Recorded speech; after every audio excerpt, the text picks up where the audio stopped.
I always thought the hardest part of betrayal would be the moment you discover it, but it's not. It's everything that follows. The mental rewind, the flashbacks, the quiet nights where every word she ever said now feels like a rehearsed lie. 22 years, that's not a number, that's a lifetime.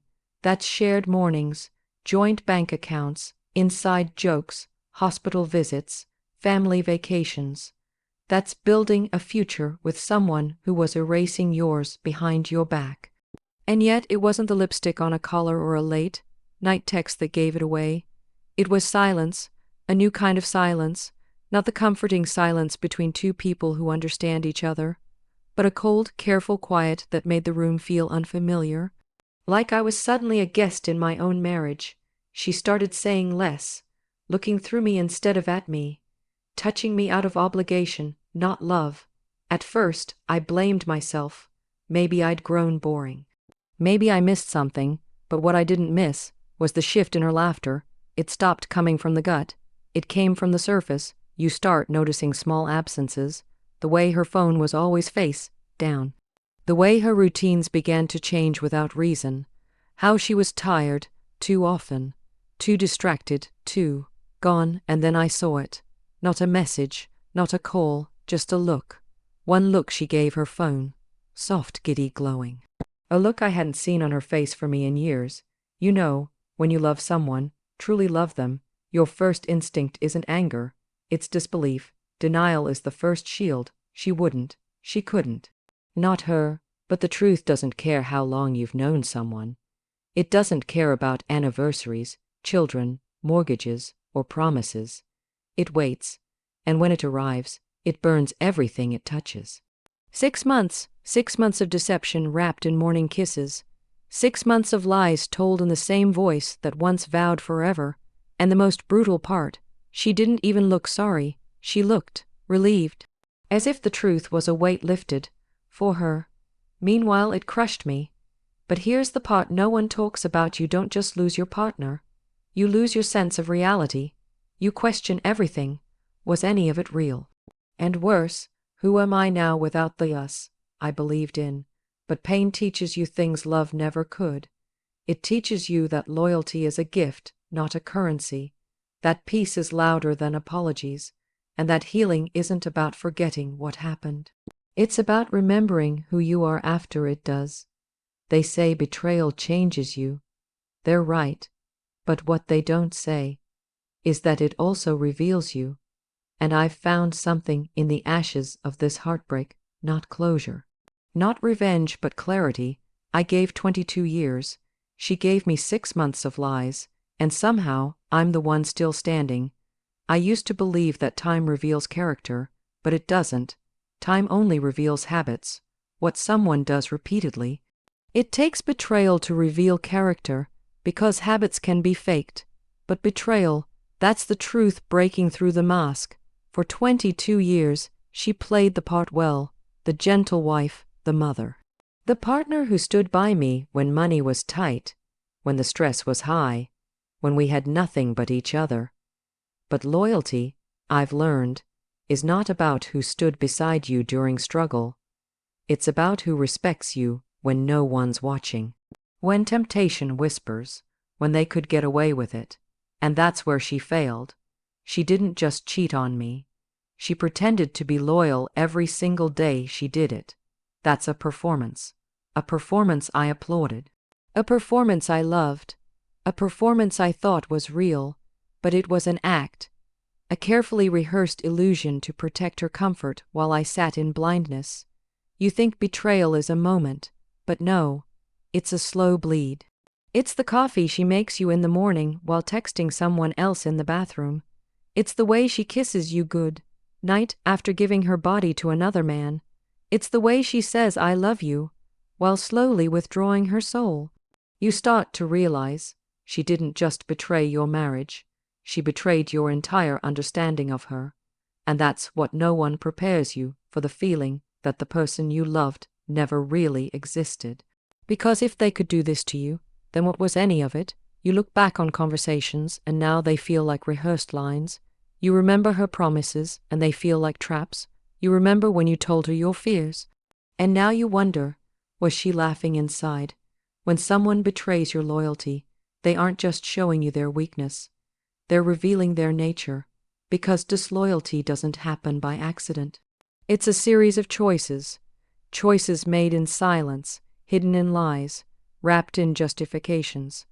And for 6 months, she chose that path, daily, without hesitation, without guilt strong enough to stop her. So I had to stop making excuses, because I was loyal to a lie, and you can't heal until you confront the truth of what you really gave your heart to. That's when you realize it wasn't me who failed. It wasn't my love that fell short. It was her reflection in my eyes that was false. She took my loyalty for granted because she thought it made me weak. But loyalty is not weakness. It's a mirror. It reflects exactly who you are when you're loved without condition. And she used that love to hide her deception. I would have done anything for her.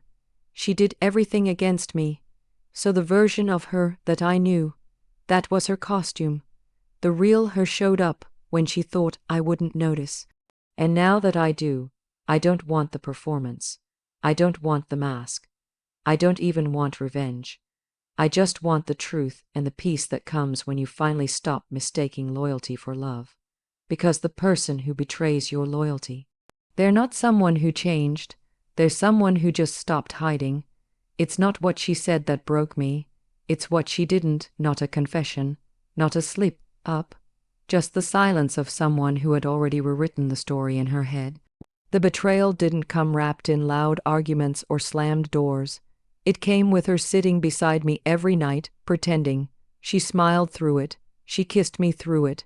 She laid in our bed with me, while her heart was somewhere else. And that's the kind of lie that doesn't need words, because her betrayal wasn't told. It was performed. Every dinner we shared, every routine we followed, was theater. And I was the only one in the audience who didn't know it was fiction. She was there but not present. She answered but never engaged. She touched me but with numb fingers. She looked at me, but never truly saw me anymore. I used to think lies required words, but now I know the deepest lies are silent. They live in the moments where something feels off, but you keep convincing yourself everything's fine, because you want to believe the best in them. You want to believe the vows still matter. You want to believe love has weight, that it can anchor someone in honesty. But love doesn't anchor someone who chooses drift, and she had been drifting for months, and the hardest part, she let me love her during it. She let me look stupid in my loyalty. She let me dream while she detached. She didn't say a word, because she didn't have to. Her actions screamed in a language I was too loyal to translate. Every day she got away with it. She got quieter, more careful, less emotionally available. She didn't lie to me with her mouth. She lied with her eyes, her routines, her sudden interest in looking good for someone who wasn't me, and the guilt, if it was ever there, never made it to her face. Because the longer the lie lives, the more natural it feels, and the more natural it feels, the more insane the truth seems when you start to suspect it. You think you're paranoid, you question your own sanity. You convince yourself it's stress or boredom, or just a phase. You never assume it's betrayal because betrayal feels like something that happens to other people, until it's your home, your wife, your bed. And by then, you're so far into the illusion that waking up from it hurts more than the lie itself. Because now you're not just grieving her infidelity. You're grieving every moment you defended her in your mind. Every time you told yourself she would never. Every night you dismissed your gut. Every excuse you gave her to protect a reality she was already dismantling in secret. She didn't need to lie out loud.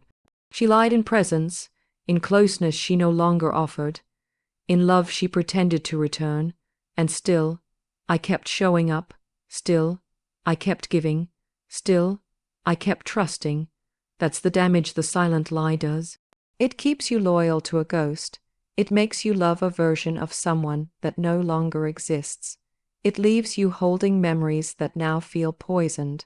And the worst part, She got used to the lying. I got used to being lied to. That's what made it dangerous. She could live beside me like that for half a year. Maybe longer, if I hadn't looked closer. Maybe longer, if I hadn't noticed that her silence was no longer peaceful. It was evasive. But now I know, the most painful lies don't come with betrayal written on paper. They come with routine, with smiles, with "I'm just tired," with "don't worry, it's nothing," with fake laughter and forced affection.